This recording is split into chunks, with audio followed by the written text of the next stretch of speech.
40년간 교회를 섬겼지만 하나님 앞에 섰을 때 제 손은 텅 비어 있었습니다. 제 이름은 박명숙입니다. 올해 67살이고 서울 노원구에 살고 있습니다. 남들이 보기엔 평범한 권사였을 겁니다. 새벽기도 빠지지 않고 주일 예배 일찍 나와서 청소하고 구역 모임 열심히 챙기는 그런 사람이었죠. 교회 사람들은 저를 믿음이 좋은 사람이라고 했습니다. 목사님도 설교 중에 가끔 제 이름을 예로 드셨고요. 그런데 말입니다. 지난 9월 제가 쓰러졌을 때 알았습니다. 제가 평생 무엇을 놓치고 살았는지를요. 뇌출혈이었습니다. 새벽기도 나가려고 일어나다가 화장실에서 쓰러졌고 병원에 실려갔고 수술대 위에서 심장이 멈췄습니다. 의사 선생님 말로는 12분간 심정지 상태였다고 합니다. 그 12분 동안 저는 이곳이 아닌 곳에 있었습니다. 그곳에서 제가 마주한 건 제가 알던 하나님이 아니었습니다. 아니, 정확히 말하면 제가 하나님을 제대로 알지 못했던 겁니다. 40년을 교회 다녔지만 정작 하나님이 원하시는 게 뭔지 몰랐던 거죠. 지금 이 이야기를 꺼내는 게 쉽지 않습니다. 부끄럽고 창피하거든요. 하지만 말하지 않으면 안 될 것 같았습니다. 혹시 저처럼 열심히 교회 생활하면서도 뭔가 허전하신 분들이 계실까 봐서요. 혹시 저처럼 봉사는 많이 하는데 마음은 점점 차가워지시는 분들이 계실까 봐서요. 제가 그곳에서 들은 단 한 가지 질문이 제 인생을 완전히 바꿔놓았습니다. 그 질문 앞에서 저는 아무 대답도 할 수 없었습니다. 40년의 새벽 기도도 수백 번의 헌금도 수천 시간의 봉사도 아무 소용이 없었습니다. 이 영상을 끝까지 보신다면 여러분은 알게 되실 겁니다. 교회가 정말 무엇인지, 신앙이 정말 무엇인지를요. 그리고 하나님께서 우리에게 진짜 원하시는 게 무엇인지를요.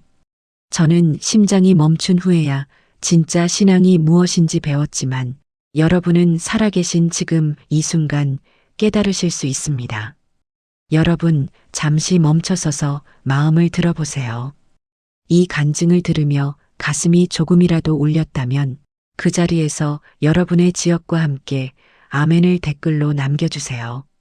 지금 이 순간 하나님을 향한 기도의 불꽃이 곳곳에서 타오르고 있습니다. 우리는 흩어져 있지만 하나의 마음으로 이 나라를 위해 무릎 꿇는 하나님의 자녀입니다. 당신의 아멘이 이 땅 위에 믿음의 빛을 더하게 될 것입니다. 함께 기도합시다. 아멘. 본격적으로 제 이야기를 시작하기 전에 먼저 하나님 앞에 무릎 꿇고 기도드리겠습니다. 이 영상을 보시는 모든 분들과 함께 기도하고 싶습니다. 사랑하는 하늘 아버지 하나님, 오늘 이 시간 부족한 종의 고백을 들으시기 위해 이 영상 앞에 머물러 주신 모든 분들에게 감사드립니다. 주님, 저는 오랜 시간 교회를 다녔지만 정작 주님의 마음은 몰랐습니다. 열심히 달렸지만 방향을 잃고 헤맸습니다. 이 어리석은 종을 불쌍히 여기시고 다시 한번 기회를 주셨음에 감사드립니다. 이 영상을 보시는 모든 분들 위에도 주님의 은혜가 임하기를 간절히 기도합니다.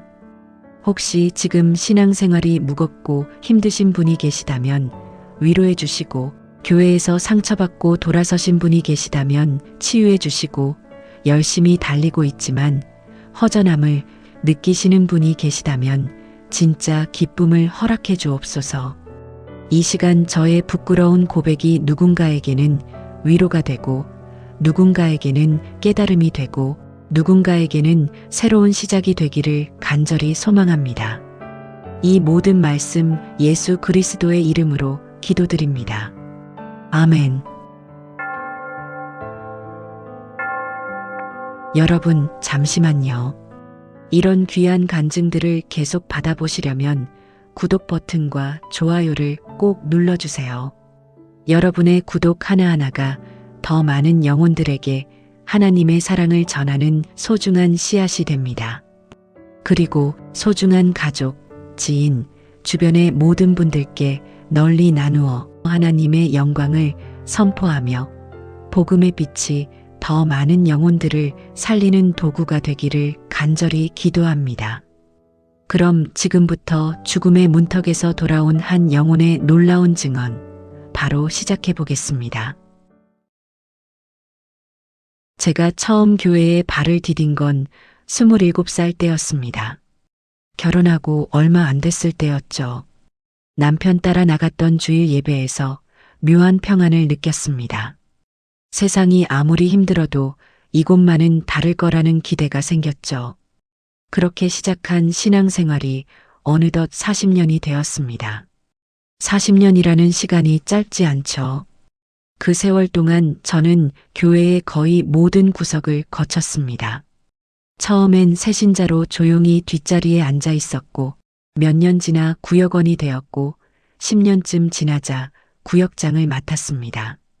집사 임직을 받고 49살에는 권사가 되었죠. 그때 제 가슴에 권사 배지를 달아주시던 목사님의 손길이 아직도 기억납니다. 새벽 기도는 거의 빠지지 않았습니다. 비가 오나 눈이 오나 새벽 5시면 일어나 교회로 향했죠. 주일 예배는 말할 것도 없고 수요 예배도 빠짐없이 나갔습니다. 한 달에 한 번 있는 구역 모임도 거른 적이 없었습니다. 교회 청소며 주차 안내며 무슨 일이든 마다하지 않았죠. 남들이 보기엔 정말 믿음이 좋은 권사였을 겁니다. 실제로도 그랬고요. 목사님은 설교 중에 가끔 제 이름을 예로 드셨습니다. 박명숙 권사님처럼 헌신하는 마음으로 이런 식으로요. 그럴 때마다 겸손한 척 고개를 숙였지만 속으로는 뿌듯했습니다. 내가 이 정도면 잘하고 있구나 싶었죠. 그런데 이상하게 시간이 갈수록 마음이 무거워졌습니다. 새벽 기도를 나가도 기쁘지 않았고 예배를 드려도 감동이 없었습니다. 찬송을 불러도 입으로만 따라 불렀지 마음은 비어 있었죠. 설교 말씀도 귀로만 들렸지 가슴에 닿지 않았습니다. 봉사를 하면 할수록 더 피곤해졌습니다. 처음엔 기쁜 마음이었는데 어느 순간부터는 의무처럼 느껴졌습니다. 구역 모임 날이 다가오면 부담스러웠고 전화가 오면 또 무슨 일인가 싶어 귀찮았습니다. 하지만 이런 마음을 누구에게도 말할 수 없었습니다. 권사가 이런 생각을 하면 안 되잖아요. 그러던 지난 8월 어느 날 교회에서 연락이 왔습니다. 새 구역원이 배정되었다는 소식이었죠. 이름은 이정아, 34살 싱글맘이라고 했습니다. 6살 아들을 키우며 식당에서 일한다는 이야기를 들었을 때 솔직히 한숨이 나왔습니다. 또 챙겨야 할 사람이 생긴 거잖아요. 며칠 후 주일 예배가 끝나고 그 자매를 처음 만났습니다. 마른 체구에 피곤한 얼굴이었죠. 옆에는 작은 아이가 엄마 치마를 꼭 붙잡고 서 있었습니다. 저는 웃으며 인사했습니다. 아이고 뭐려. 우리 구역 식구가 됐으니 당연한 거죠. 앞으로 잘 지내봐요. 형식적인 말이었습니다. 그저 해야 할 인사였을 뿐이었죠. 그 자매의 사정에 관심을 가질 생각은 없었습니다. 단지 명단에 이름 하나 추가된 거라 여겼습니다. 첫 구역 모임 날 오후에 그 자매에게서 전화가 왔습니다. 아이를 맡길 데가 없어 모임에 못 온다고 했습니다. 전화를 받는 순간 짜증이 밀려왔지만 내색하진 않았죠. 속으론 역시 싱글맘은 문제가 많아 이런 생각이 스쳤습니다. 저는 무심하게 대답했습니다. 아, 그래요? 아이 때문에 힘드시겠네요. 그럼 이번엔 어쩔 수 없죠. 다음에 오세요. 전화를 끊고 나서도 별 생각이 없었습니다. 사실 그 자매가 안 오는 게 오히려 편했죠. 새신자를 챙긴다는 게 얼마나 신경 쓰이는 일인지 알거든요. 다음 달 구역 모임 때도 그 자매는 오지 못했습니다. 이번엔 아이가 아파서 병원에 데려가야 한다고 했습니다. 저는 형식적으로 위로의 말만 건넸습니다. 아이고, 아기가 아프면 얼마나 마음 졸이세요. 괜찮아요. 구역 모임보다 아이가 우선이죠. 기도할게요. 하지만 그건 입에만 맴도는 말이었습니다. 실제로 그 자매와 아이를 위해 기도한 적은 없었습니다. 교회에서 흔히 하는 의미 없는 위로의 말이었죠. 석 달이 지나도록 그 자매는 모임에 한 번도 나오지 않았습니다. 구역 안에서도 말이 돌기 시작했습니다. 이 권사님, 구역 관리가 너무 느슨한 거 아니냐는 소리였죠. 마음이 불편해진 저는 전화를 걸었습니다. 정아 씨, 요즘 어떠세요? 구역 모임에 계속 못 나오시니까 제가 좀 걱정되네요. 그 자매는 미안한 목소리로 말했습니다. 죄송해요, 권사님. 정말 가고 싶은데 아이를 맡길 데가 없어요. 친정도 멀고 시댁하고는 연락도 끊겼어요. 저는 잠시 머뭇거리다 대답했습니다. 그래도 신앙생활은 해야죠. 기도하면 하나님이 길을 열어주실 거예요. 그 말로 대화를 마쳤습니다. 실제로 도와주겠다는 뜻은 아니었죠. 기도하면 된다는 말로 제 책임을 덜어냈습니다. 그 자매의 어려움이 아니라 구역 관리가 흐트러질까 걱정했던 제 마음이 문제였습니다. 그날 밤 잠자리에 누웠지만 마음이 편치 않았습니다. 뭔가 잘못했다는 느낌이 들었지만 곧 잊었습니다. 이미 충분히 했다고 스스로를 달랬죠. 전화도 했고 기도하라고도 했으니까요. 더 뭘 어떻게 하라는 건지 모르겠다고 생각했습니다. 40년을 교회 다니며 저는 그런 식으로 살아왔습니다. 겉으론 열심히 봉사했지만 불편한 일은 피하고 힘든 사람은 멀리했습니다. 형식적인 말로 책임을 회피하면서도 그것이 믿음이라고 착각했죠. 하지만 그땐 몰랐습니다. 제가 얼마나 잘못 살고 있었는지를요. 그날은 9월 17일 주일이었습니다. 평소와 다를 게 없는 날이었어요. 전날 밤 11시쯤 잠자리에 들었고 새벽 4시 반에 알람이 울렸죠. 늘 하던 대로 일어나 세수하고 새벽기도 나갈 준비를 했습니다. 남편은 아직 자고 있었습니다. 남편은 새벽기도는 잘 안 나가요. 늘 저만 나갔죠. 40년 동안 거의 매일 그랬습니다. 옷을 갈아입고 가방을 챙긴 뒤 현관으로 나가려는데 갑자기 화장실이 가고 싶더라고요. 화장실 문을 열고 들어갔습니다. 그런데 머리가 순간 지끈거렸어요. 처음엔 대수롭지 않게 생각했죠. 잠을 덜 자서 그런가 보다 싶었습니다. 하지만 곧 통증이 점점 심해졌어요. 마치 누가 망치로 머리를 내리치는 것 같았습니다. 신음이 절로 나왔습니다. 눈앞이 하얘지더니 다리에 힘이 풀렸어요. 벽을 붙잡으려 손을 뻗었지만 몸이 말을 듣지 않았죠. 그대로 바닥에 쓰러졌습니다. 마지막으로 기억나는 건 차가운 타일, 바닥의 감촉이었습니다. 얼마나 시간이 흘렀는지 모르겠습니다. 남편이 화장실 문을 두드리는 소리가 희미하게 들렸어요. 대답하고 싶었지만 입이 떨어지지 않았습니다. 남편이 문을 열고 들어왔을 때 저는 이미 화장실 바닥에 쓰러져 있었죠. 남편의 다급한 외침이 들렸고 떨리는 목소리로 제 이름을 부르며 뺨을 두드렸습니다. 하지만 그 소리와 손길이 점점 멀어져 갔어요.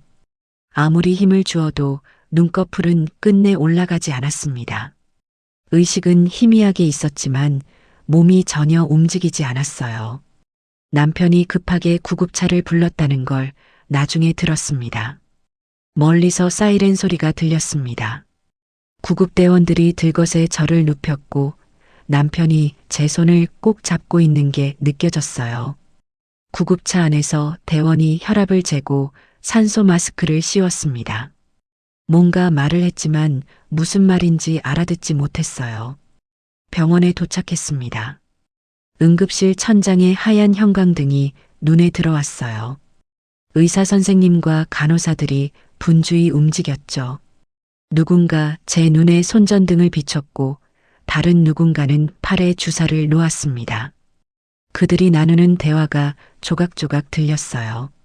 뇌출혈입니다라는 말이 들렸습니다. 즉시 CT를 찍어야 한다는 소리도 들렸고요. 수술 준비하라는 목소리까지 겹쳐 들렸습니다. 무슨 일이 벌어지고 있는지 정확히는 몰랐지만 심각하다는 건 느껴졌어요.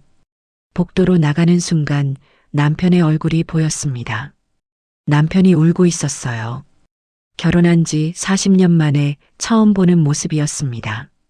눈물을 닦지도 못한 채 제 손을 붙잡으려 했지만 침대가 너무 빨리 움직여 손이 닿지 않았죠. CT 촬영을 했습니다. 기계 속으로 들어갈 때 이상하게도 공포가 밀려왔어요. 이대로 죽는 건 아닐까 하는 생각이 들었습니다. 촬영이 끝나고 응급실로 돌아왔을 때 의사 선생님이 남편에게 뭔가 설명하고 있었습니다. 뇌에서 출혈이 심합니다. 지금 바로 수술하지 않으면 위험합니다. 그 말이 들렸어요. 남편이 떨리는 손으로 서류에 사인하는 모습이 보였습니다.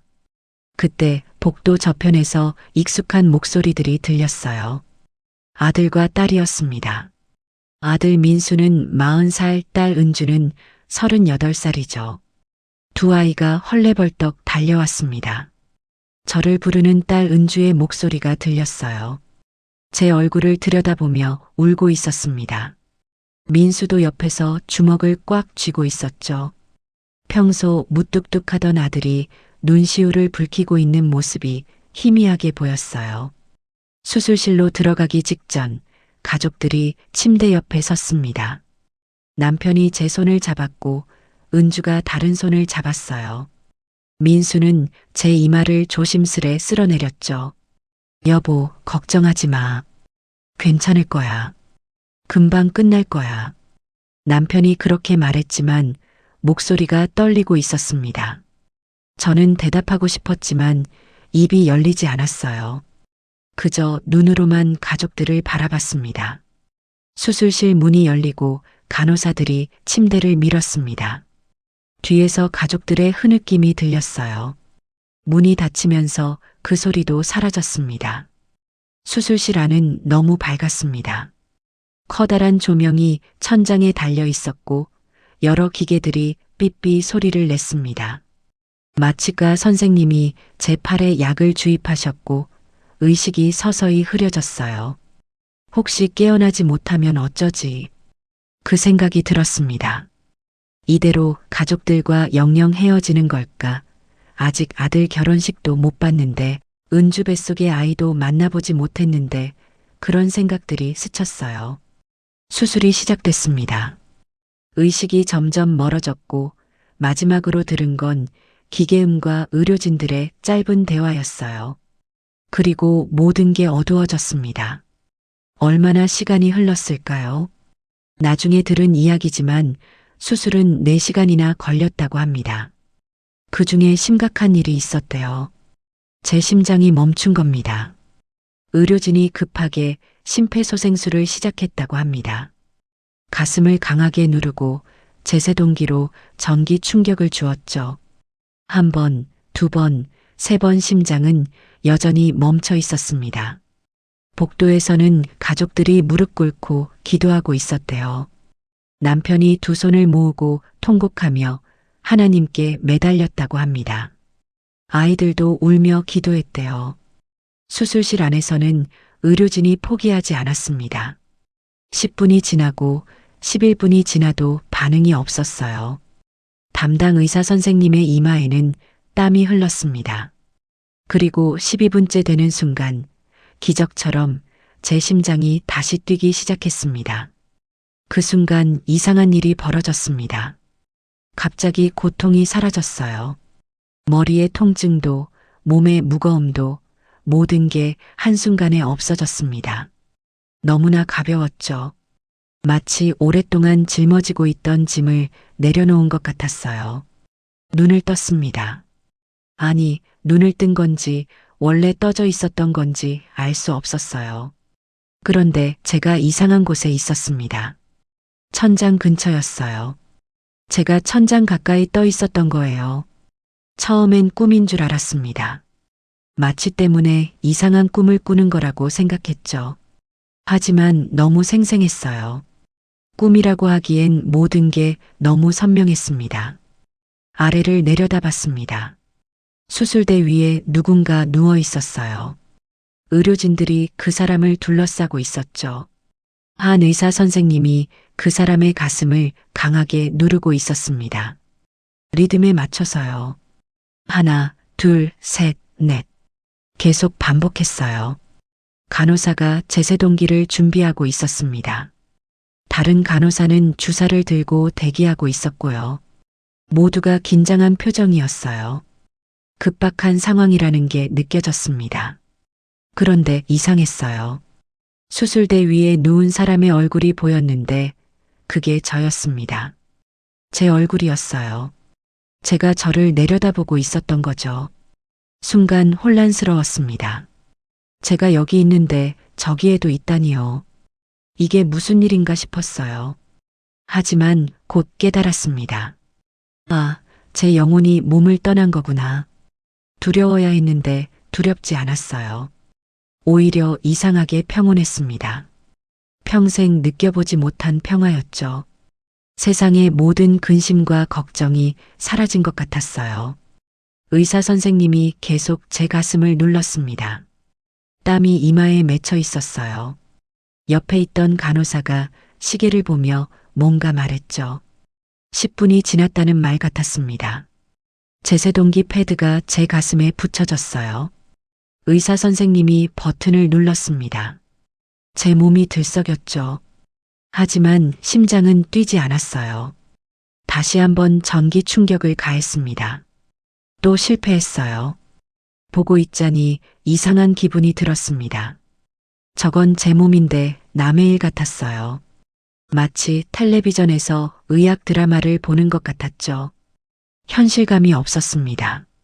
그때 수술실 밖에 복도가 보이기 시작했어요. 벽을 통과해서 볼 수 있었습니다. 남편이 거기 있었죠. 플라스틱 의자에 주저앉아서 두 손으로 얼굴을 감싸고 있었어요. 남편의 어깨가 떨리고 있었습니다. 울고 있는 게 분명했어요. 평생 강한 척하던 남편이 무너져 내리고 있었죠. 옆에는 아들 민수가 서 있었고요. 민수는 벽에 머리를 기댄 채 주먹으로 벽을 치고 있었습니다. 딸 은주는 복도 끝에서 전화 통화를 하고 있었어요. 시댁에 연락하는 모양이었죠. 은주의 얼굴이 눈물범벅이었습니다. 전화를 끊고 나서 그대로 바닥에 주저앉더니 흐느끼기 시작했어요. 가슴이 아팠습니다.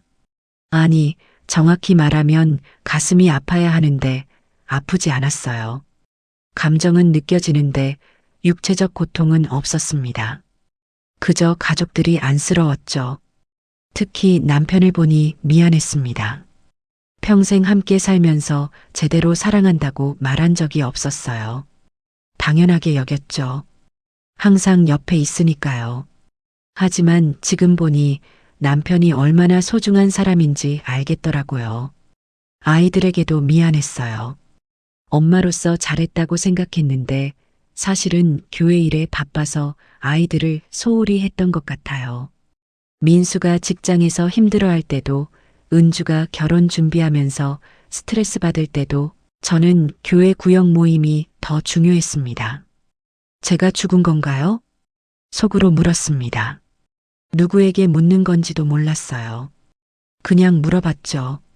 대답은 없었습니다. 하지만 질문을 던지는 순간 뭔가 변했어요. 제 몸이 수술실에서 더 멀어지기 시작했습니다. 천천히 위로 올라갔어요. 천장을 통과했습니다. 병원 건물을 벗어났죠. 점점 높이 올라갔습니다. 아래를 내려다보니 병원 건물 전체가 보였어요. 그 옆에 도로도 보였고요. 새벽 6시쯤이었을 겁니다. 하늘이 조금씩 밝아오고 있었어요. 차들이 도로를 달리고 있었죠. 이상하게도 두렵지 않았습니다. 오히려 자유로웠어요. 평생 느껴보지 못한 자유였죠. 육체의 무게에서 벗어난 기분이었습니다. 그런데 갑자기 주변이 환해지기 시작했어요. 처음엔 희미한 빛이었는데 점점 밝아졌습니다. 따뜻한 빛이었어요. 눈부시지 않았습니다. 오히려 편안했죠. 그 빛이 수술실을 가득 채웠습니다. 아니, 제가 있는 공간 전체를 채웠어요. 빛 안에 있으니 온몸이 따뜻해졌습니다. 마음도 따뜻해졌죠. 빛 속에서 뭔가 느껴졌어요. 사랑이었습니다. 형언할 수 없는 사랑이었죠. 제가 평생 느껴본 어떤 사랑보다 깊고 넓었어요. 조건 없는 사랑, 끝없는 사랑이었습니다. 그 사랑 안에서 제가 얼마나 작은 존재인지 깨달았습니다. 동시에 제가 얼마나 소중한 존재인지도 알았어요. 모순되는 느낌이었지만 둘 다 진실이었습니다. 빛이 저를 감싸 안았습니다. 마치 어머니가 아이를 안는 것처럼요. 안전했어요. 보호받고 있다는 느낌이 들었죠. 평생 이런 평화를 느껴본 적이 없었습니다. 수술실의 의료진들은 여전히 제 몸을 살리려고 애쓰고 있었어요. 하지만 그게 점점 멀어졌습니다. 병원도 가족들도 이 세상도 멀어져 갔어요. 저는 그 빛을 따라가고 싶었습니다. 그냥 이대로 가고 싶었어요. 돌아가고 싶지 않았죠. 여기가 너무 좋았습니다. 여기가 제가 진짜 가야 할 곳 같았어요. 빛이 점점 밝아졌습니다. 그 안에서 뭔가 형체가 보이기 시작했어요. 사람 같기도 하고 아닌 것 같기도 했습니다. 하지만 분명 누군가 거기 계셨어요. 그분을 향해 나아갔습니다. 아니, 이끌려갔다고 해야 맞을 것 같아요. 제 의지와 상관없이 그분께로 다가가고 있었죠. 호기심이 생겼습니다. 저분이 누구실까? 저한테 무슨 말씀을 하실까? 두려움보다 궁금함이 컸어요. 알고 싶었습니다. 이 모든 게 무엇을 의미하는지요. 빛 속으로 더 깊이 들어갔습니다. 빛이 터널처럼 펼쳐졌습니다. 길고 넓은 터널이었어요. 끝이 보이지 않았지만 무섭지 않았습니다. 오히려 그 안으로 들어가고 싶었죠. 몸이 터널 속으로 빨려 들어갔습니다. 제 의지와 상관없이 움직이고 있었지만 거부감이 없었어요.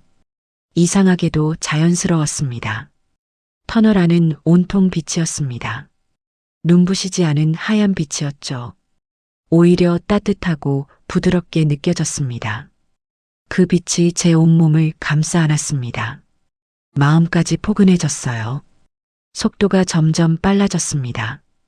엄청난 속도로 터널을 지나고 있었지만 두렵지 않았습니다. 오히려 설레었어요. 저 끝에는 누가 기다리고 계실까 그런 생각이 들었죠. 터널을 빠져나오자 시야가 확 트였습니다. 말로 표현할 수 없을 만큼 넓고 경계 없는 공간이었어요. 하늘도 아니고 땅도 아니었지만 텅 비어 있지는 않았습니다.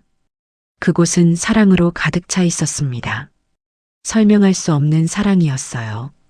부모의 사랑, 자식의 사랑, 부부의 사랑, 그 모든 걸 다 합쳐도 비교할 수 없을 만큼 깊고 넓은 사랑이었습니다.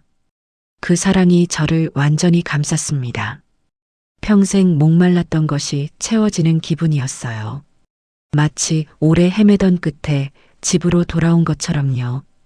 그 사랑 안에서 완전한 평화를 느꼈습니다. 세상에서는 한 번도 경험하지 못했던 고요하고도 깊은 평안이었죠. 그때 빛 가운데 누군가 계신 게 보였습니다. 형체가 있는 듯 하면서도 빛 자체 같았어요. 말로 설명하기 어렵지만 보는 순간 알 수 있었습니다. 예수님이셨습니다. 가슴이 벅차올랐습니다. 정말 계셨구나. 내가 믿는다고 했던 그분이 진짜 살아계시구나. 머리로만 알던 사실이 온몸으로 전해졌어요. 무릎이 꺾였습니다. 몸이 저절로 엎드려졌어요. 경외감이 밀려와 고개를 들 수 없었습니다. 그런데 그분이 다정히 손을 내밀어 저를 일으켜 세우셨습니다. 말씀은 없었지만 마음으로 느껴졌어요. 일어나라 하시는 듯 했습니다. 예수님의 눈을 봤습니다. 깊고 따뜻했습니다.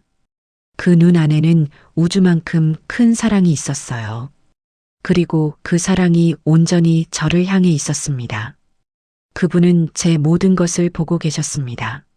숨기고 싶었던 기억, 부끄러웠던 순간, 잊고 지내던 일들까지요. 그런데 이상하게도 그 눈빛엔 정죄가 없었습니다. 책망도 비난도 아닌 오직 사랑뿐이었어요. 그 사랑이 저를 무너뜨렸습니다. 만약 화를 내셨다면 오히려 덜 아팠을지도 모릅니다. 하지만 그분은 끝까지 사랑으로 바라보셨죠. 감당이 안 돼 눈물이 흘렀습니다. 그때 예수님의 음성이 들렸습니다. 귀로 들린 건 아니었지만 마음속에서 또렷하게 울렸어요. 너는 누구를 섬겼느냐? 단순한 질문이었지만 그 무게가 영혼을 짓눌렀습니다. 대답해야 했습니다. 하나님을 섬겼다고 40년 동안 교회를 다녔고 새벽 기도도 빠지지 않았다고 말하고 싶었어요. 입을 열었지만 소리가 나오지 않았습니다. 목소리가 막혀버렸어요. 왜일까요? 분명 하나님을 섬긴 건 맞는데 왜 확신이 없었을까요? 예수님은 아무 말씀도 하지 않으셨습니다. 그저 조용히 저를 바라보시며 기다리고 계셨어요. 제가 스스로 깨닫기를 기다리시는 것 같았습니다. 그 침묵 속에서 여러 얼굴이 떠올랐습니다. 아이 맡길 곳이 없어 힘들다던 이정아 자매, 기도하세요 한마디로 외면했던 그날, 헌금 적게 냈다고 속으로 비웃었던 성도, 가난하다고 거리를 두었던 집사님, 새신자에게 형식적으로만 인사했던 제 고삽까지 가슴이 철렁 내려앉았습니다. 그제야 알았습니다. 제가 섬긴 건 하나님이 아니라 제 체면과 명예, 남들의 시선이었어요. 손이 떨렸습니다. 대답하고 싶었지만 입이 떨어지지 않았습니다. 40년의 신앙이 한순간에 무너지는 것 같았어요. 예수님은 여전히 기다리고 계셨습니다. 그 눈빛에는 실망도 분노도 없었습니다. 오직 사랑만 있었어요. 그 사랑이 더 아팠습니다. 차라리 꾸중이라도 들었으면 나았을 텐데요. 저는 고개를 떨군 채 말했습니다. 주님, 이제야 알겠습니다. 대답하기가 두려웠습니다. 그분의 질문이 제 인생 전체를 꿰뚫고 있었으니까요. 예수님이 손을 드셨습니다. 그 손짓과 함께 제 앞에 뭔가 펼쳐지기 시작했어요. 처음엔 희미했는데 점점 선명해졌습니다. 영화 스크린 같았죠. 하지만 스크린이 아니었어요. 실제 공간이 제 눈앞에 나타났습니다. 그곳은 제가 다니던 교회였습니다. 낯익은 예배당이었어요. 제가 40년 동안 드나들던 그곳이었죠. 의자 배치까지 똑같았습니다. 예배가 끝난 후였어요. 성도들이 헌금 봉투를 헌금함에 넣고 있었습니다. 저도 그 장면 안에 있었어요. 62살쯤 됐을 때의 제 모습이었죠. 한 성도가 헌금함 앞에 섰습니다. 박 집사님이었어요. 평소 말수가 적고 조용한 분이셨죠. 그분이 헌금 봉투를 꺼내 들었는데 봉투가 거의 비어 있었습니다. 그때 제 모습을 봤습니다. 제가 옆에서 그 장면을 보고 있었어요. 그리고 혀를 찼습니다. 즉, 소리는 작았지만 분명히 혀를 찼어요. 얼굴에는 실망한 표정이 가득했죠. 심장이 철렁 내려앉았습니다. 제가 저랬다고요? 저런 표정을 지었다고요? 믿고 싶지 않았어요. 하지만 분명히 제 모습이었습니다. 박 집사님이 그 표정을 봤는지 모르겠습니다. 아니, 본 것 같았어요. 집사님의 어깨가 움츠러들었거든요. 고개를 숙이고 빨리 자리로 돌아갔죠. 지금 생각해보니 그분은 생활이 어려우셨습니다. 일용직으로 일하시며 가족을 부양하셨어요. 그런데 제가 헌금 액수로 그분을 판단했던 겁니다. 얼마나 큰 용기를 내서 그 봉투를 넣으셨을까요? 장면이 바뀌었습니다. 이번엔 제 집이었어요. 거실에 앉아서 전화 통화를 하고 있었습니다. 5년쯤 전 모습이었죠. 김 집사님, 안녕하세요. 권사입니다. 요즘 어떠세요? 오래간만이네요. 제가 밝은 목소리로 말하고 있었어요. 상대는 김 집사님이었습니다. 사업하시는 분이셨죠. 교회에 헌금도 많이 하시고 여러 가지로 후원도 많이 하셨습니다. 통화가 20분쯤 이어졌어요. 집사님 가족 안부도 묻고 사업은 어떤지도 물었습니다. 정성껏 챙기는 모습이었죠. 통화를 끊고 나서 제가 만족스러운 표호로 고개를 끄덕였습니다. 그런데 그 옆 테이블에 메모지가 보였어요. 거기에 여러 이름이 적혀 있었습니다. 구역원 명단이었죠. 김 집사님 이름에만 동그라미가 쳐져 있었습니다. 아, 그렇구나. 저는 김 집사님만 전화한 거였어요. 다른 구역원들한테는 전화하지 않았습니다. 아니, 할 생각조차 안 했죠. 왜냐고요? 그분들은 중요하지 않다고 여겼으니까요. 가슴이 답답해졌습니다. 제가 저렇게 노골적으로 차별했다니요. 구역장이라는 사람이 구역원을 헌금 액수로 나눴다니요. 변명하고 싶었지만 변명할 여지가 없었습니다. 또 다른 장면이 나타났습니다. 교회 현관이었어요. 주일 예배 시작 30분 전이었죠. 젊은 여자분이 저에게 다가왔습니다. 권사님, 죄송한데요. 혹시 잠깐 상담 좀 가능할까요? 요즘 너무 힘들어서요. 그분은 30대 초반으로 보였어요. 새신자였습니다. 몇 주 전에 처음 나오신 분이었죠. 얼굴에 피곤함이 가득했어요. 그때 제 모습을 봤습니다. 제가 손목시계를 보더니 미안한 표정을 지었어요. 하지만 진짜 미안해하는 건 아니었습니다. 그냥 형식적이었죠. 아이고, 그러셨어요? 그런데 지금은 구역 모임 준비해야 해서요. 구역 모임 끝나고 이야기해요. 괜찮죠? 제가 그렇게 말했습니다. 밝은 톤이었지만 거절이었어요. 그분은 어쩔 수 없다는 듯 고개를 끄덕였습니다. 그리고 돌아섰죠. 저는 그대로 구역 모임실로 향했어요. 그 자매를 한 번도 돌아보지 않았습니다. 구역 모임이 끝나고도 그 자매를 찾지 않았죠. 아예 잊어버렸습니다. 지금 보니 그 자매의 눈에 눈물이 고여 있었어요. 그때는 보지 못했습니다. 아니, 보지 않으려 했던 거겠죠. 그분은 그 후로 교회에 나오지 않았습니다. 숨이 막혔습니다. 제가 그 자매를 떠나보낸 거였어요. 도움을 청했는데 외면당했으니 얼마나 상처받았을까요?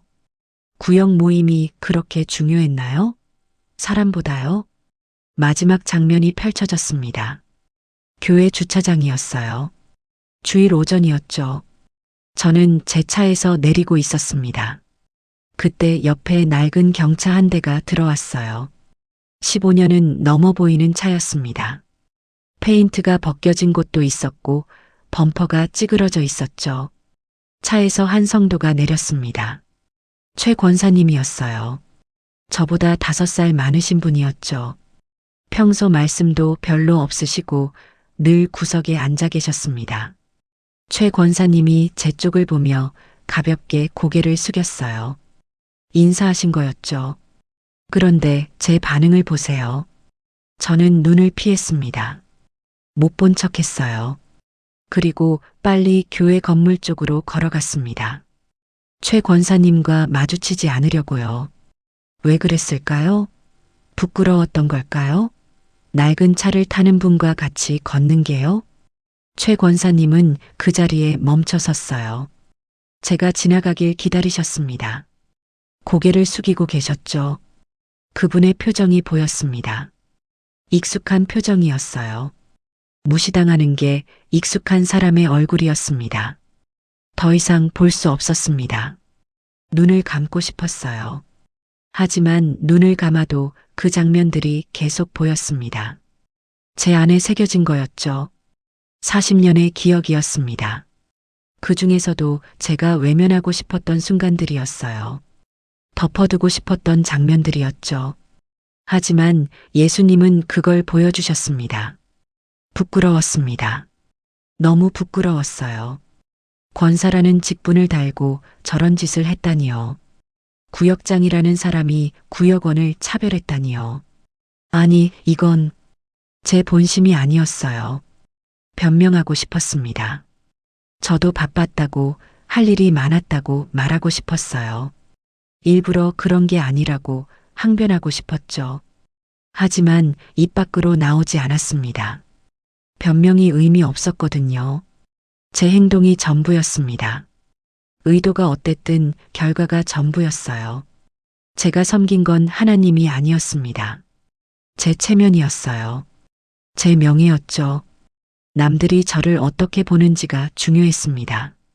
정작 하나님이 저를 어떻게 보시는지는 생각하지 않았어요.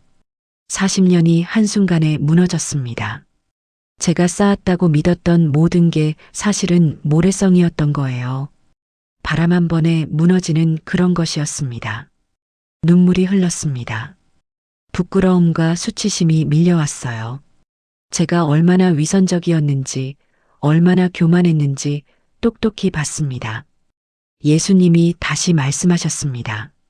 아니, 말씀이라기보다 마음속에 직접 들려왔어요. 소리 없는 음성이었지만 귀로 듣는 것보다 더 선명했죠. 내가 줄였을 때 너는 내게 먹을 것을 주었느냐? 그 질문이 가슴에 꽂혔습니다. 육체의 고통은 아니었지만 영혼 깊은 곳이 아팠어요. 줄였을 때라니요? 언제 주님이 굶주리셨던 걸까요? 혼란스러웠습니다. 무슨 뜻인지 도무지 이해되지 않았어요. 그때 장면이 바뀌었습니다. 제 집 거실이었죠. 3년 전쯤이었던 것 같아요. 전화벨이 울렸고 수화기 너머로 떨리는 목소리가 들려왔습니다. 싱글맘 이정아 자매였습니다. 쌀이 떨어졌다고, 아이 먹일 양식이 없다고 했어요. 목소리엔 절박함이 묻어 있었습니다. 저는 차갑게 말했죠. 우리 집도 쌀이 별로 없다고, 기도하면 하나님이 채워주실 거라고요. 하지만 그건 거짓말이었습니다. 쌀독에는 포대가 가득했어요. 도와주기 싫었던 거죠. 한번 도와주면 계속 기대할까봐 가난한 사람과 엮이기 싫어서 그랬습니다. 전화를 끊고 나서 그 자매가 어떻게 됐는지 궁금해하지도 않았어요. 예수님이 저를 보고 계셨습니다. 그분의 눈에는 실망이 아니라 깊은 슬픔이 깃들어 있었어요. 그제야 깨달았습니다. 이정아 자매가 배고팠을 때 그게 곧 주님이 배고프셨던 순간이었어요. 자매 안에 주님이 계셨던 겁니다. 제가 자매를 외면한 건 곧 주님을 외면한 거였죠. 다리에 힘이 풀렸습니다. 무릎이 꺾일 것 같았어요. 내가 헐벗었을 때 너는 내게 입을 것을 주었느냐? 이번에는 교회 앞 계단이 보였습니다. 겨울이었죠. 한 청년이 앉아 있었습니다. 25쯤 돼 보였어요. 얇은 바람막이 점퍼 하나 걸친 채 몸을 잔뜩 웅크리고 있었죠. 털모자도 장갑도 없었습니다. 제가 그 옆을 지나가며 고개를 끄덕였어요. 젊으니까 괜찮겠지. 단순히 패션일 거라고 생각했습니다. 하지만 아니었어요. 그는 추위에 떨고 있었죠. 제 옷장엔 코트가 여러 벌 있었지만 하나 내어줄 생각조차 하지 않았습니다. 보고도 모른 척했어요. 그 청년도 예수님이셨습니다. 그분이 그 청년의 몸으로 추위에 떨고 계셨던 거예요. 가슴이 저렸습니다. 숨이 막혔어요. 그 순간 수많은 장면이 스쳐갔습니다. 병원에 입원한 성도를 찾아가지 않았던 일, 외로워하던 노인을 외면했던 일, 감옥에 간 성도의 가족을 모른 척했던 일들까지요. 모두 주님을 외면한 순간들이었습니다. 마태복음 25장 말씀이 떠올랐어요. 지극히 작은 자 하나에게 하지 않은 것이 곧 내게 하지 않은 것이라는 구절이었죠. 수없이 들었던 말씀이었지만 그제야 그 뜻이 마음 깊이 박혔습니다. 그동안 저는 그 말씀을 삶이 아닌 장식처럼 두고 감상만 했던 거예요. 무릎이 꺾였습니다. 이번엔 완전히 엎드렸어요. 고개를 들 수가 없었습니다. 주님, 용서해 주십시오. 목이 메었습니다. 눈물이 흘렀어요. 알면서도 외면했던 순간들이 떠올랐습니다. 저는 주님을 섬기지 않았어요. 그저 교회 생활만 했을 뿐이었죠. 예배는 드렸지만 사랑은 없었습니다. 40년의 세월이 허무하게 느껴졌어요. 새벽 기도도 봉사도 다 공허했습니다. 돌이킬 수 없습니다. 이미 지나간 일들이에요. 다시 할 수 없어요. 절망이 밀려왔습니다. 이정아 자매에게 쌀을 주지 못한 일, 청년에게 옷을 내어주지 못한 일, 모두 되돌릴 수 없었어요. 주님을 외면했으니까요. 배고프실 때 모른 척했고, 추우실 때 그냥 지나쳤죠. 정죄받아도 할 말이 없었습니다. 통곡했습니다. 얼마나 울었는지 모릅니다. 시간의 감각이 사라졌어요. 예수님은 아무 말씀도 하지 않으셨습니다. 다만 조용히 서서 저를 바라보고 계셨어요. 그 침묵이 오히려 더 고통스러웠습니다. 책망보다 분노보다 그분의 기다림이 더 아팠어요. 그제야 알았습니다. 주님은 제 죄를 책망하기보다 제가 깨닫기를 기다리고 계셨던 거예요. 그리고 그 침묵 속에서 그분의 사랑이 더 깊이 느껴졌습니다. 제가 얼마나 오래 울었는지 모르겠습니다. 시간이 흐르는지 멈춰 있는지도 알 수 없었어요. 그저 바닥에 엎드려 통곡했죠. 그때였습니다. 따뜻한 손길이 느껴졌어요. 누군가 제 어깨를 감싸 안았습니다. 예수님이셨어요. 예수님이 우셨습니다. 놀라웠어요. 제가 잘못했는데 주님이 우시다니요. 정죄하실 줄 알았는데 함께 슬퍼하고 계셨습니다. 그분의 눈물이 느껴졌습니다. 눈에 보이지는 않았지만 확실히 알 수 있었어요. 주님도 아파하고 계셨습니다. 주님의 음성이 다시 들렸습니다. 이번엔 더 부드러웠어요. 책망이 아니라 위로였죠. 당신도 상처받았습니다.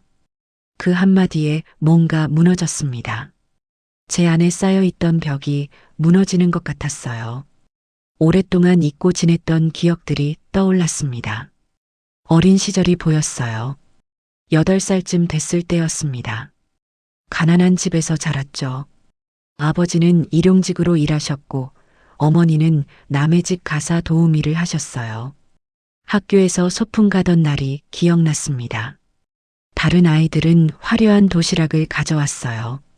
하지만 제 도시락은 달랐죠. 김치 몇 조각과 밥뿐이었습니다. 한 아이가 제 도시락을 보고 웃었어요. 다른 아이들도 따라 웃었죠. 저는 창피해서 도시락을 먹을 수 없었습니다.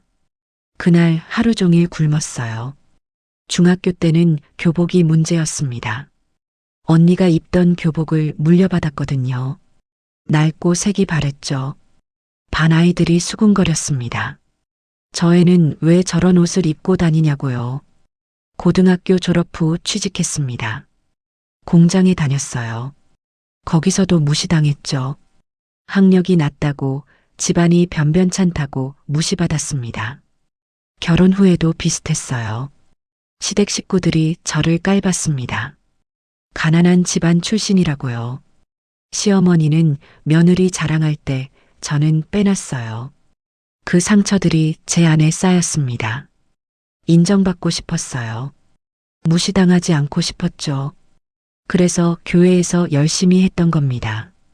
권사가 되고 구역장이 되고 인정받으려고 애썼어요. 하지만 그 과정에서 제가 남들에게 상처를 줬습니다. 제가 당했던 무시를 다른 사람에게 똑같이 한 거예요. 가난한 성도를 무시하고 형편 어려운 사람을 외면했죠.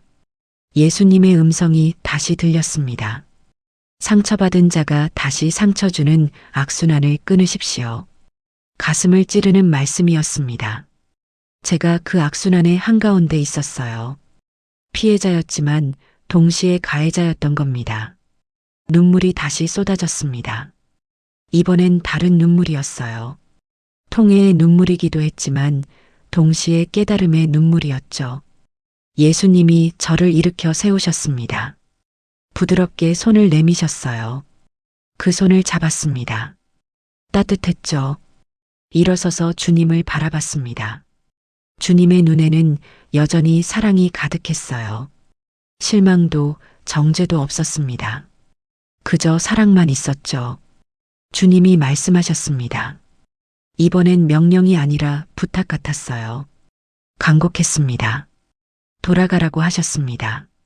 아직 할 일이 남았다고 하셨어요. 이대로 끝이 아니라고 하셨죠. 진짜 교회를 세우라고 하셨습니다.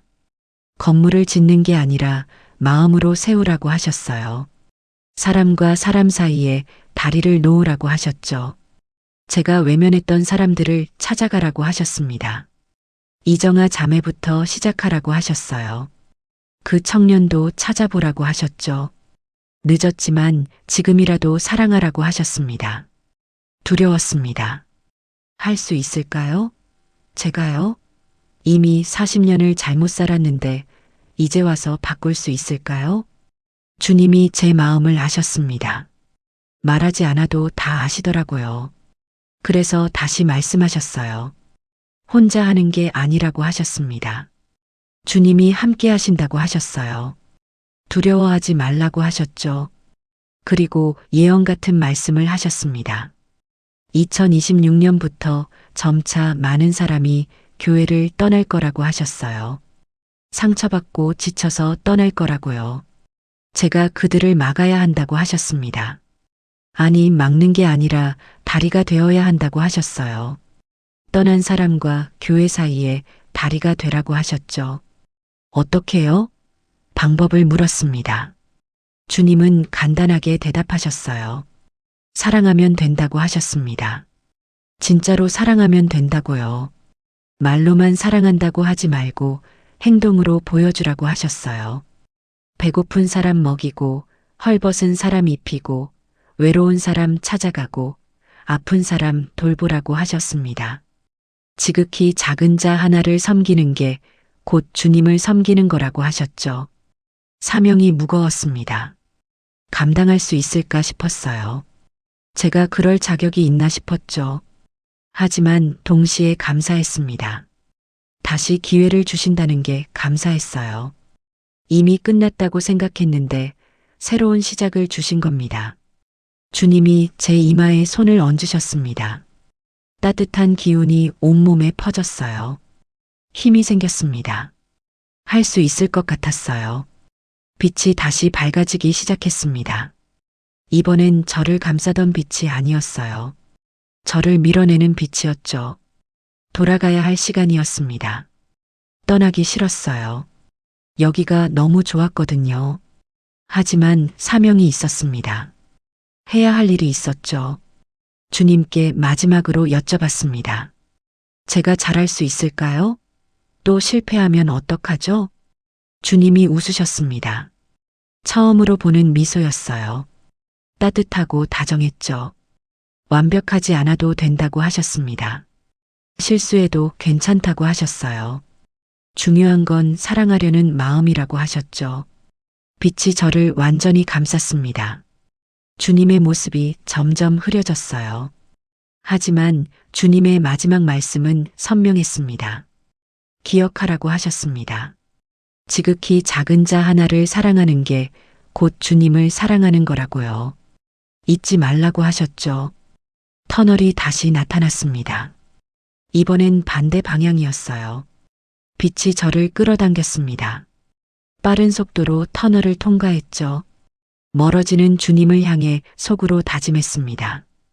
꼭 하겠습니다.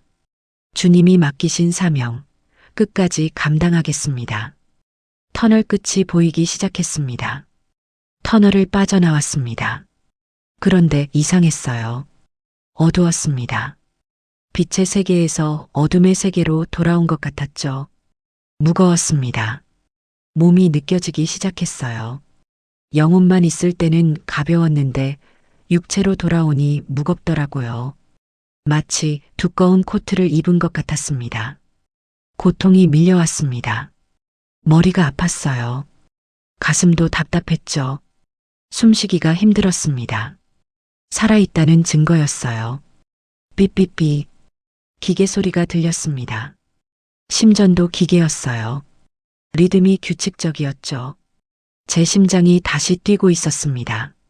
수술실이었습니다. 눈을 뜨지는 못했지만 알 수 있었어요. 소독약 냄새가 났고요. 에어컨 바람이 느껴졌죠. 의료진들의 목소리가 들렸습니다. 놀란 목소리였어요. 믿을 수 없다는 투였죠. 12분 만에 돌아왔다고 했습니다. 한 의사 선생님이 제 맥박을 확인했습니다. 정상이라고 말하더라고요. 혈압도 재고 동공 반응도 확인했어요. 모두 정상이었습니다. 간호사가 급하게 뛰어나갔습니다. 가족들에게 알리러 간 것 같았어요. 복도에서 비명 같은 소리가 들렸죠. 기쁨의 비명이었습니다. 시간이 얼마나 지났을까요? 수술이 계속됐습니다. 뇌출혈 부위를 치료하는 과정이었어요. 의식은 희미했지만 느껴졌습니다. 수술이 끝났습니다. 중환자실로 옮겨졌어요. 모니터 소리만 들렸죠. 가족들은 면회 시간까지 기다려야 했습니다. 얼마 후 마취에서 깨어나기 시작했습니다. 눈꺼풀이 무거웠어요. 천천히 떴죠. 처음엔 흐릿했습니다. 점점 초점이 맞춰졌어요. 천장이 보였습니다. 하얀 천장이었어요. 형광등이 눈부셨죠. 고개를 돌리니 의료기기들이 보였습니다. 간호사가 제 옆에 있었어요. 깨어난 걸 보고 놀란 표정을 지었습니다. 급하게 호출 버튼을 눌렀죠. 의사 선생님이 들어왔습니다. 젊은 분이었어요. 손전등으로 제 눈을 비췄습니다. 동공 반응을 확인하는 거였죠. 몇 가지 질문을 했습니다. 본인 이름을 아는지, 오늘이 무슨 요일인지, 여기가 어딘지를 물었어요. 저는 다 대답했습니다. 의사 선생님이 믿을 수 없다는 표정을 지었어요. 12분간 심정지였다고 했습니다. 뇌 손상이 있을 거라고 예상했대요. 하지만 정상이라고 했죠. 검사를 더 했습니다. 손가락을 움직여 보라고 했어요. 발가락도 움직여 봤죠. 다 잘 움직였습니다. 언어 능력도 정상이었고요. 담당 교수님이 오셨습니다. 차트를 보시더니 고개를 갸우뚱하셨어요. 다시 검사하라고 지시했습니다. 믿기지 않으셨던 거죠. 1시간 후 면회 시간이 됐습니다. 가족들이 들어왔어요. 남편이 먼저 들어왔습니다. 눈이 퉁퉁 부어 있었어요. 남편이 제 손을 잡았습니다. 손이 떨리고 있었어요. 아무 말도 못하고 그냥 울기만 했죠. 40년 부부인데 이렇게 우는 모습은 처음이었습니다. 제가 먼저 말했습니다. 목소리가 잘 나오지 않았어요. 간신히 속삭였죠. 제가 미안합니다. 남편이 놀란 표정을 지었습니다. 왜 미안하냐고 묻더라고요. 저는 눈물을 흘리며 말했어요. 평생 제대로 사랑한다고 말하지 못했다고요. 당연하게 여겼다고요. 남편도 울었습니다. 괜찮다고 했어요. 살아있는 것만으로 감사하다고 했죠. 제 손을 꼭 쥐고 놓지 않았습니다. 아들 민수가 들어왔습니다. 평소 무뚝뚝한 아이였는데 눈물을 글썽이고 있었어요. 제 얼굴을 보더니 안도의 한숨을 쉬었죠. 딸 은주도 왔습니다. 뱃속의 아이 때문에 조심스럽게 걸었어요. 제 손을 잡으며 울었습니다. 엄마 없이 어떻게 살까 걱정했다고 하더라고요. 아이들에게 말했습니다. 엄마가 잘못 살았다고요. 교회 일에만 바빠서 너희를 제대로 못 챙겼다고요. 미안하다고 했어요. 민수가 고개를 저었습니다. 아니라고 했어요. 엄마가 최선을 다했다고 했죠. 은주도 괜찮다고 했습니다. 하지만 저는 알았어요. 제가 부족했다는 걸요. 면회 시간이 끝났습니다. 가족들이 나갔어요. 홀로 남았죠. 천장을 보며 생각했습니다. 이제 뭘 해야 하나? 주님이 주신 사명이 떠올랐습니다. 진짜 교회를 세우라고 하셨죠. 사람들 사이에 다리가 되라고 하셨어요. 할 수 있을까요? 두려웠습니다. 40년을 잘못 살았는데 이제 와서 바꿀 수 있을까요? 사람들이 받아줄까요? 제 변화를 믿어줄까요? 하지만 해야 했습니다. 기회를 받았으니까요. 12분간 죽었다가 살아난 건 이유가 있었어요. 남은 시간을 제대로 살아야 했죠. 다음 날 아침 담당 교수님이 오셨습니다. 여러 검사 결과를 가지고 오셨어요. CT 사진도 보여주셨죠. 뇌 손상이 전혀 없다고 하셨습니다. 12분간 심정지였는데 불가능한 일이라고 하셨어요. 보통은 3분만 지나도 뇌세포가 죽기 시작한다고 했죠. 교수님이 말씀하셨습니다. 의학적으로 설명이 안 됩니다. 기적입니다. 그 말을 듣고 눈물이 났습니다. 기적이 맞았어요. 주님이 살려주신 겁니다. 아직 할 일이 남았으니까요. 일주일 후 중환자실에서 일반 병실로 옮겼습니다. 회복이 빨랐어요. 의료진이 놀랄 정도였죠. 보통 뇌수술 후에는 재활이 오래 걸리는데 저는 달랐습니다. 2주일 후에는 걸을 수 있었습니다. 한 달 후에는 퇴원 날짜가 잡혔어요. 모두가 기적이라고 했습니다. 병실에 누워서 계획을 세웠습니다. 퇴원하면 제일 먼저 뭘 해야 할까요? 이정아 자매를 찾아가야 했어요. 그 청년도 찾아야 했죠. 주님께 기도했습니다. 용기를 달라고요. 지혜를 달라고요. 힘을 달라고 했죠.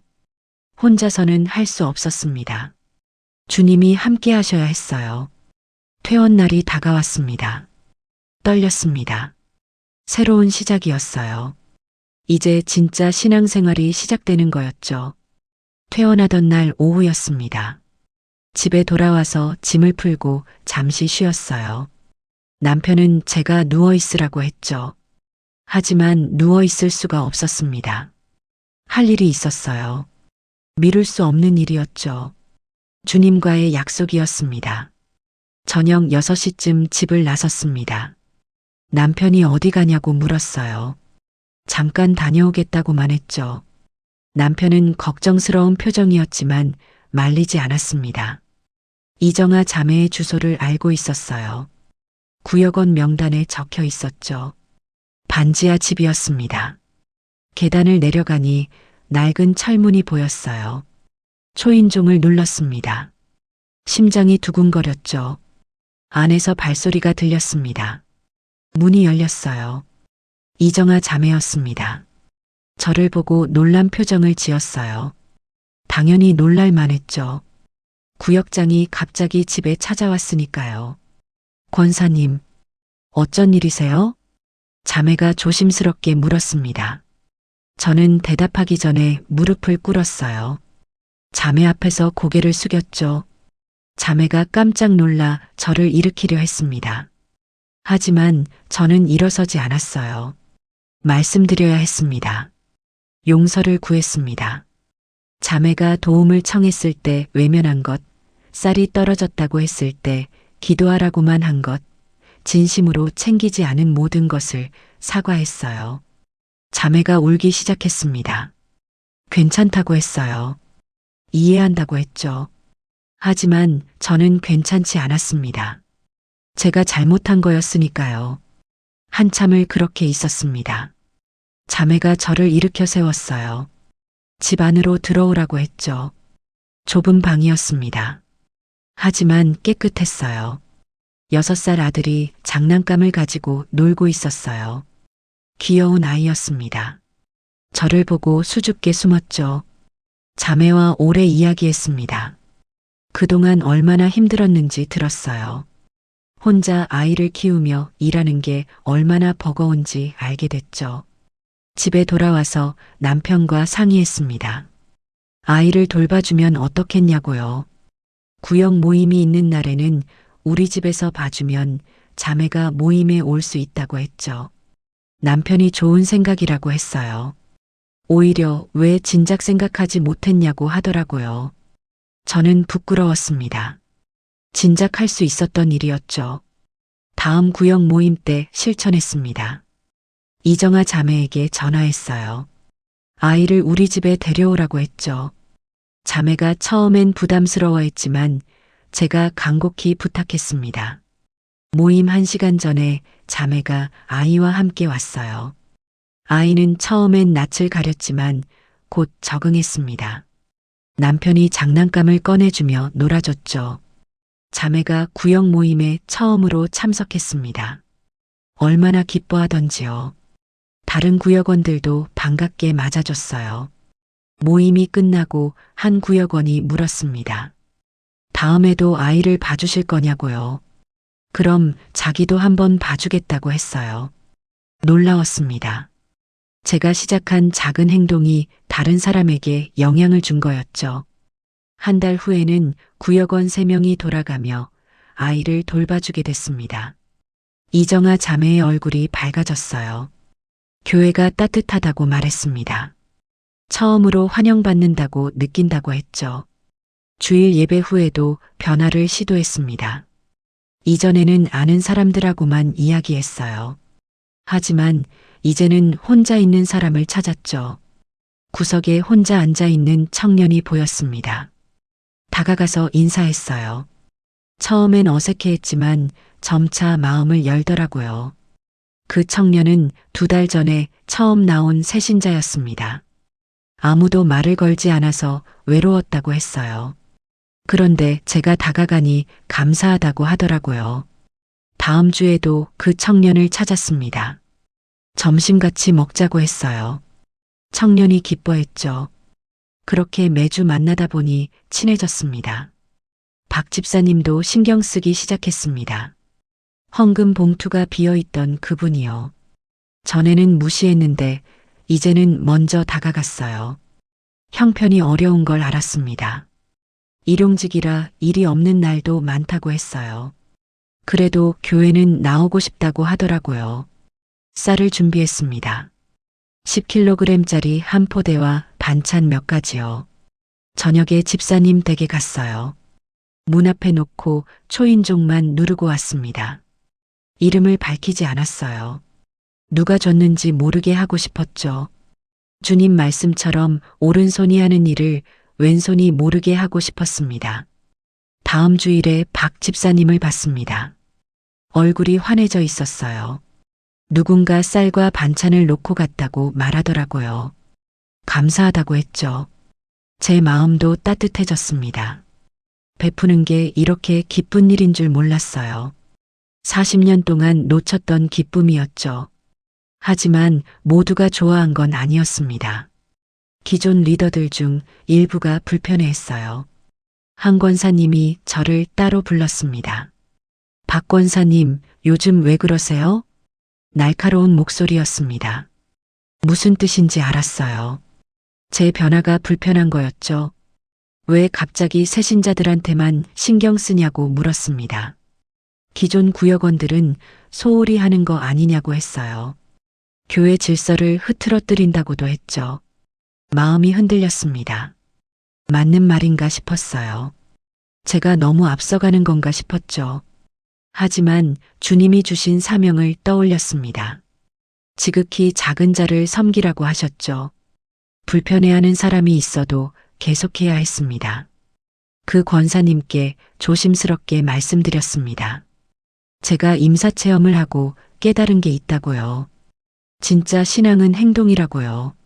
사랑은 실천해야 한다고 했죠. 권사님이 못마땅한 표정을 지었어요. 그래도 더 이상 뭐라 하지는 않았습니다. 돌아서는 뒷모습이 쌀쌀했죠. 힘들었습니다. 변화를 실천하는 게 생각보다 어려웠어요. 반대하는 사람도 있고 이해하지 못하는 사람도 있었죠. 하지만 멈출 수 없었습니다. 12분간 죽었다가 살아난 이유가 있었어요. 남은 인생을 헛되이 살 수 없었죠. 매일 기도했습니다. 힘 달라고요. 용기 달라고요. 계속할 수 있게 해달라고 했습니다. 그러던 어느 날이었습니다. 한 구역원이 저에게 말했어요. 권사님이 달라졌다고요. 예전보다 따뜻해졌다고 하더라고요. 그 말에 눈물이 났습니다. 제 변화를 알아봐주는 사람이 있었던 거예요. 혼자가 아니었습니다. 조금씩이지만 변화가 일어나고 있었습니다. 석 달이 흘렀습니다. 가을이 깊어지고 있었어요. 나뭇잎이 노랗게 물들었죠. 제 인생도 물들고 있었습니다. 구역 모임이 있는 목요일 저녁이었습니다. 이정아 자매가 일찍 왔어요. 아이를 데리고 왔죠.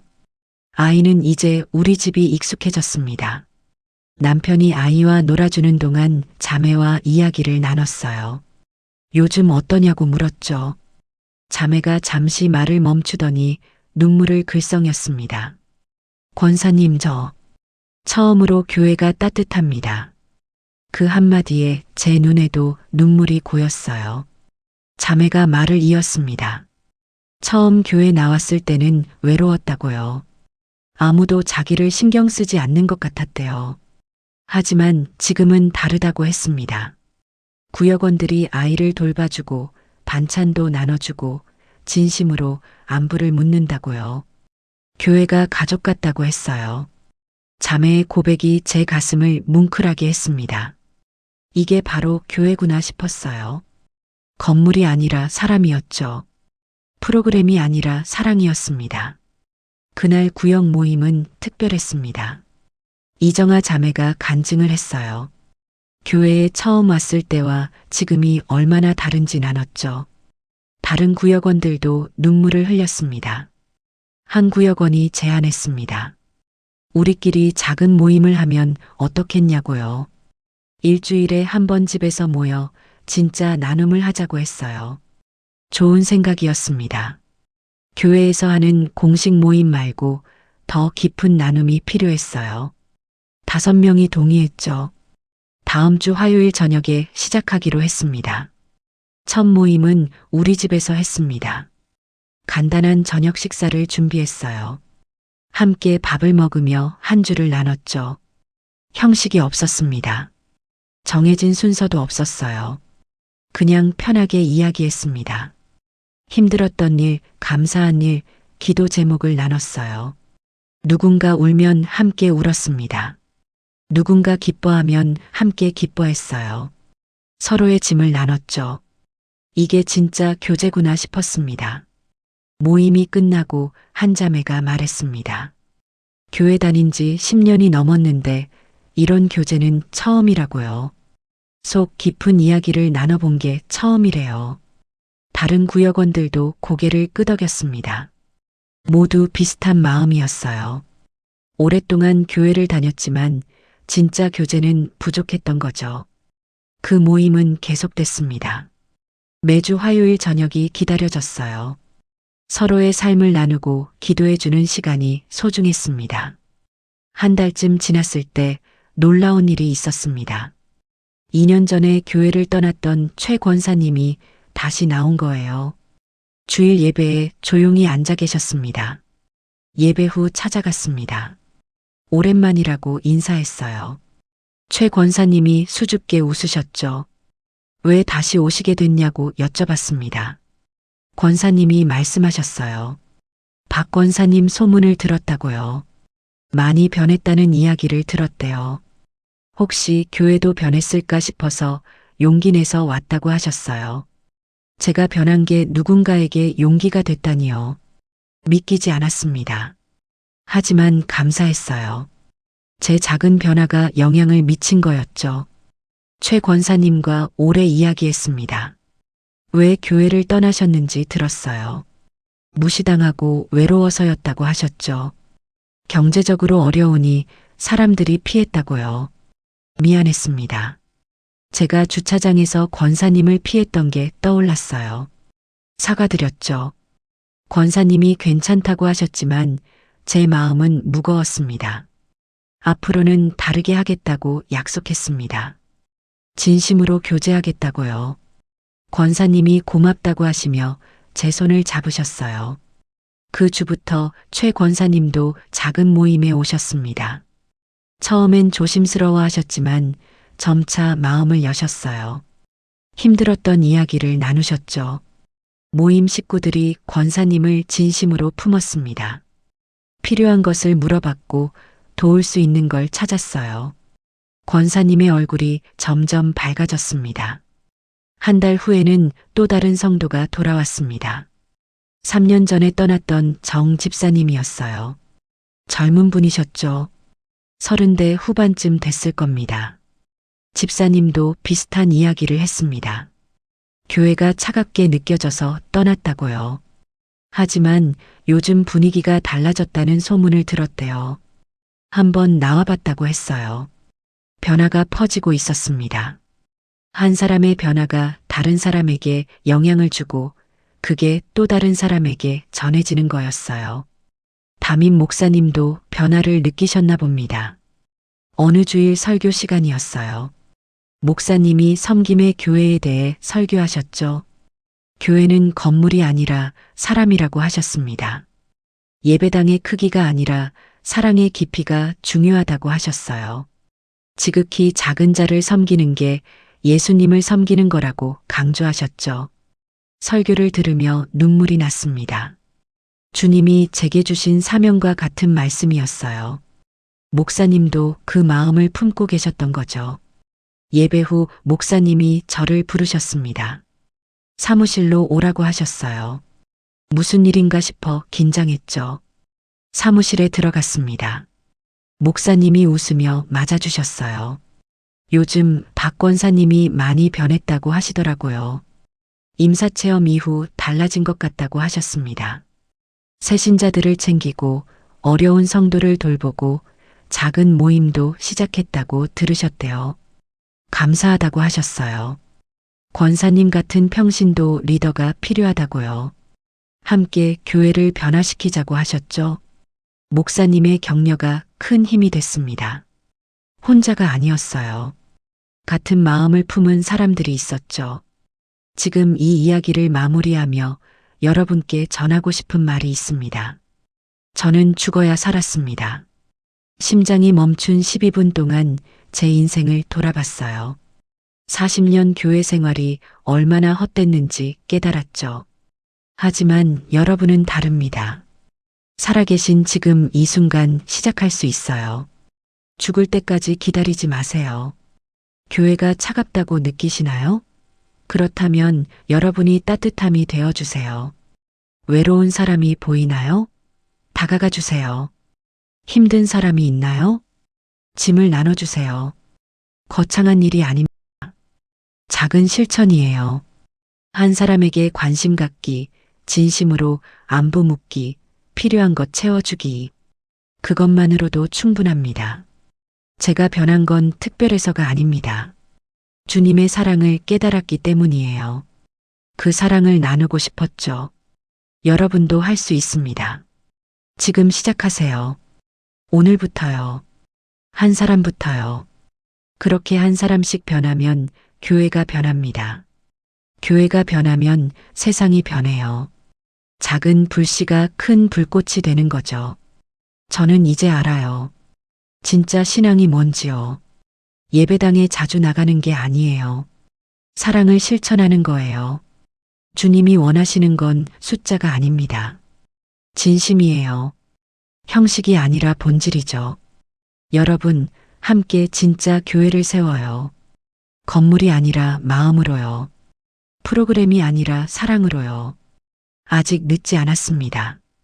지금이 바로 시작할 때예요. 긴 이야기 들어주셔서 감사합니다. 이제 함께 기도로 이 시간을 마무리하겠습니다. 편안히 고개를 숙이고 함께 마음을 모아주세요. 사랑의 아버지 하나님, 이 부족한 종의 고백을 들어주셔서 감사합니다. 주님은 죽음의 문턱에서 저를 다시 살리셨습니다. 그 은혜를 잊지 않겠습니다. 주님, 저는 오랜 세월 교회를 다녔지만 주님의 마음을 몰랐습니다. 예배는 드렸으나 사랑은 없었고 봉사는 했으나 이웃을 외면했습니다. 용서해 주옵소서. 이제 알게 되었습니다. 주님이 원하시는 건 형식이 아니라 진심이며 건물이 아니라 사람이라는 것을요. 이 영상을 보는 모든 분들에게 주님의 은혜를 부어주시옵소서. 상처받은 이들에게 위로를, 외로운 이들에게 사랑을, 지친 이들에게 새 힘을 주옵소서. 주님, 떠나는 이들이 다시 교회로 돌아오게 하시고 우리가 다리가 되게 하옵소서. 말보다 행동으로, 권위보다 섬김으로 주님의 사랑을 전하게 하옵소서. 오늘 이 시간 이후로 달라지게 하옵소서. 내일은 따뜻한 인사를, 이번 주엔 외로운 이웃을, 이번 달엔 힘든 사람을 돕게 하옵소서. 작고 서툴러도 괜찮습니다. 중요한 건 지금 시작하는 마음임을 믿습니다. 이 영상을 준비한 모든 이들과 시청하는 모든 가정 위에 주님의 평강이 충만하게 하옵소서. 우리 주 예수 그리스도의 이름으로 기도드립니다. 아멘. 감사합니다. 이 이야기가 여러분께 작은 울림이 되었길 바랍니다. 댓글로 여러분의 마음을 나눠주세요. 함께 기도하겠습니다. 구독과 좋아요로 함께 해주시면 이 메시지가 더 많은 분들에게 전해질 것입니다. 주님의 평강이 여러분과 함께 하시길 축복합니다. 오늘도 귀한 시간을 보내주셔서 감사합니다. 여러분의 구독과 좋아요, 그리고 공유는 더 많은 이들에게 하나님의 사랑을 전하는 소중한 통로가 됩니다. 죽음의 문턱에서 돌아온 이들의 간증을 통해 우리는 영원한 생명의 소망과 하나님의 무한하신 사랑을 확인할 수 있습니다. 이 간증들이 여러분의 믿음에 확신을 더하고 아직 주님을 모르는 가족과 이웃들에게는 구원의 문이 열리는 계기가 되기를 간절히 소망합니다. 하나님께서 이 시대에 주시는 특별한 메시지들을 계속해서 전해드리겠습니다. 다음 간증으로 다시 찾아뵙겠습니다. 주님의 은혜가 여러분과 함께 하시길 기도드립니다. 감사합니다.